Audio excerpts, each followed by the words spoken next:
A genuine Halo Battle Royale has officially landed in Halo Infinite. It's the most impressive Forge map and mode combination I have seen yet on this game. But many Halo fans have zero idea that this just dropped, nor do they have any idea on how to actually play it. This video will showcase everything you need to know about Halo Infinite's new Battle Royale and give you the tools you need to play this epic new mode as fast as possible. By the end of this video, you will know how to download the maps and modes, how to find an ongoing game and even join one that's in progress, create your own Battle Royale match to host on the customs browser, how to correctly drop into the map and get to your favorite spot, how to find the best loot quickly, and the best strategies to actually win a game. My name is Slick. I've been playing Halo for 20 years, and my great journey is to show everyone how great Halo can be in 2025. Let's get into it. The most critical thing you need to know is how to find the map and the modes. That way you can actually play the BR. You can do it by yourself, you can play it with your friends, you can play it with bots, you can do whatever you want to do. First things first, you want to go to the community tab. Here's where you can find all the maps and modes in Halo Infinite.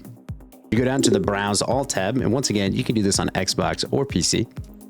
What you're going to do is go over to the keywords field, and you're going to type in a specific ROYALE, Royale.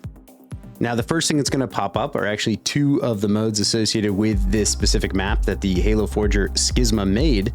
And what you want to do is go into the FFA one here. You're going to hit the bookmark button. This will save it to your save files. You're going to go over to the team version and do the same thing. And once you actually click into one of these, you'll notice at the bottom, you can go to the owner's file in the social tab, the owner's files. And then here you're going to see that the map is saved under the Donotion Tankaroo. Then you're going to bookmark that as well. So now you officially have all three files you need saved to your Xbox and or PC and or maybe PlayStation one day, you know what I'm saying? That way you can play the new BR. Now, to set up your own game is actually super easy as well. So what you do is go into the custom games button. You're going to do create match. And then here from this perspective, you're going to go to mode editor, go up and click on the mode type, go to your bookmarks. And guess what? We just saved that. Here, we're going to pick the FFA version. And then for the map, we're going to repeat the same process. Go to bookmarks and then go to your latest, which should be the last thing you've saved. Is going to be the Tankaroo map. And now we officially have the BR map and mode loaded up and ready to go. Now, if you want to play this by yourself, you can just go right into play and launch the map. If you want to play publicly, it's super easy. Just go into lobby options here, go to visibility, set it to public, and then you want to set the maximum lobby size to 18. So 18 is the maximum number of players that Skisma has said can play in this mode. Once you're done there, you can actually go back. If you want to add bots, you can go to the mode editor and then go back down to bots, and you can add 8 bots at whatever difficulty you want. It's probably better to do like ODST or Spartan if you're playing with other players. And then you're officially in a position where you're sitting in the customs browser waiting for people to join your map. Now, to do the inverse of that, where you want to find an ongoing match, what you're going to do is go to the community tab, go to the customs browser button, and then here is where all of the ongoing public matches in custom games are actually posted. So if you have any friends that are hosting a map, this is how you find it. Or if you want to host your own, this is where it's going to show up. You're going to see right now I'm filming early in the morning, so there aren't any Battle Royale matches going on. Last night when it first dropped, there were 4 or 5 at any given time you could hop into and play in different party sizes, like anywhere from like 4 players to even 10 plus. Now, the problem with that is that, you know, it's based on whatever ping of whatever host. So I was at the 260 ping at one match last night playing with Australians, and it was pretty hard for me. Now, without further ado, let's show you what it looks like when you actually drop in. So here's your kind of first glance of the map itself. You see what you actually do is you spawn into like a waiting lobby, not to actually load the map like in other BRs. In this case, like I'm pretty sure Halo Infinite already loads the map in advance. But here you can kind of see you spawn in at some of these super elaborate POIs that Skisma has created for this BR mode.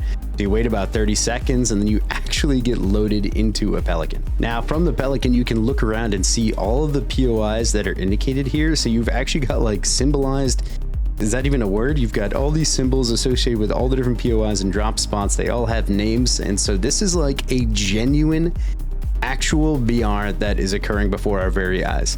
Inside of this BR, we actually have a ever closing random storm circle. We've got random loot drops and all the different POIs that is inconsistent between games, which is really in the nature of the randomness, as well as like different rarities and complexities to like how you can play. So how you exit the Pelican is you hit the crouch button. So what I'm going to do is hit crouch here, and to fly like you would to deploy your parachute in Warzone, or your glider in Fortnite, or your jetpack in Apex, you're actually just going to like lightly tap crouch. You're not going to spam it. As you see when you're spamming it here, you kind of just like continue along the same path, but all you have to do is kind of like tap it occasionally so that you're kind of falling at a consistent rate here. So here what we want to do is go to beam tower. You can kind of see already the variety and loot that you're going to have. And look, we even got somebody joining in on this match as well to potentially play it to the end.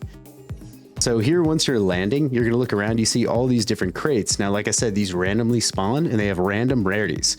So here we actually have a base crate. So this is green, this is the lowest rarity. You can kind of see kind of like the weapons that drop out of this, like nothing insane. And then if we go over here, this is the next tier up, blue. After blue, it goes up to purple. And then after purple, it goes to this one right here, which is like an orange crate. So this is the maximum rarity. You can see the pure variety. You get some like actual like good secondary weapons, like hard hitting secondaries, and then like ranged precision weapons. And here we actually got armor, which is also present in this BR. So if you hit E to activate, so that's my use button. Now I officially have, and you see the center of the screen, armor level recruit, which means I have the base level armor improvement, which means my shields will be even harder to take down. They'll be more resistive and stronger. And then additionally, I'll also be taking less storm damage, and it would actually take a longer period of time for my shields to come up. You see there's a purple crate and an orange crate here. Let's open this next orange one. You'll also notice that you do spawn in with equipment that is infinite use. So here we have a scanner. I'm actually going to fire the scanner off. The scanner is going to deploy, and then you're going to see it says wait 12 on the top of my screen. That's the amount of time it's going to take for the equipment to actually recharge and be usable again. It's pretty awesome. People actually just join in all the time. You can get like a huge lobby going if you're kind of like just chilling consistently. Yes, we got Faithful Bear joined in as well. Now that you've seen all that, here's what it looks like when you have a safe zone that is deployed, as well as the storm circle in the background. See that red hard line in the background with the weird effects, the particles going on? That is the storm itself, and you'll notice it kind of like slowly ticks away your shields when you're in it. And then here is the safe zone dictated by this like white, or like I guess kind of like a mauve or salmon color all the way around. And that's going to be your safe zone. And there's actually a big indication that pops up in the sky on where that safe zone will be. And it's pretty consistently random. It's across the board. I've not seen like two different zones that have been consistent while playing this. And so I think it's going to be at the point where there's always just one of these running at any given time. Another awesome thing is that there are randomly generated events that happen. So there's some big field POIs where there's big clearance, and you see that phantom just disappeared. That phantom will go into a field and drop off a bunch of banished soldiers and whatnot. So brutes, grunts, skirmishers, things like that. And sometimes they even have like vehicles, like a ghost. And if you get a ghost, you become like one of the strongest people on the map because you have mobility as well as some of the highest DPS that you can possibly get in the BR. So keep that in mind as you're going throughout your play. You know, if you see a ghost, you might want it. So the win conditions and strategies are pretty straightforward. What you're going to want to do is just find the higher rarity crates, drop at consistent POIs until you're like familiarized with all the POIs and all the stuff. And that way you'll get some of the best armor more quickly. You want to target, of course, purple and orange crates because you'll get the better armor. You can get all the way up to gold rarity armor. So it's in green, blue, purple, orange, just like that. I believe the highest rarity armor is called Spartan. Purple is called ODST. So once you have that armor, you're honestly like set. I think it's almost like having OS effectively. It's super, super strong and really hard to kill. And the POIs just get more and more elaborate. Like you saw from the Pelican there at the start, like there's a flood POI, there's foreigner POIs, there's desert, there's snow, there's forest, there's fields, there's this crashed ship in the background over here you can go to as well. And once you get a big lobby of players, this like genuinely is one of the sweatiest game modes I've ever played. And honestly just feels like Halo was just always destined to do this exact thing. Like Halo should have always had a BR in my opinion, because it just like feels right. All right.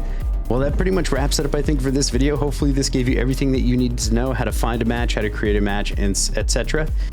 My name is Slick. Thank you guys so much for watching. If this was helpful to you, please consider hitting that subscribe button. It greatly helps me out in the sense that, you know, you see my videos more often, and if they are good to you, then it'd be great if you're willing to watch them. Thank you guys so much for watching. Once again, my name is Slick. We'll see you guys next time.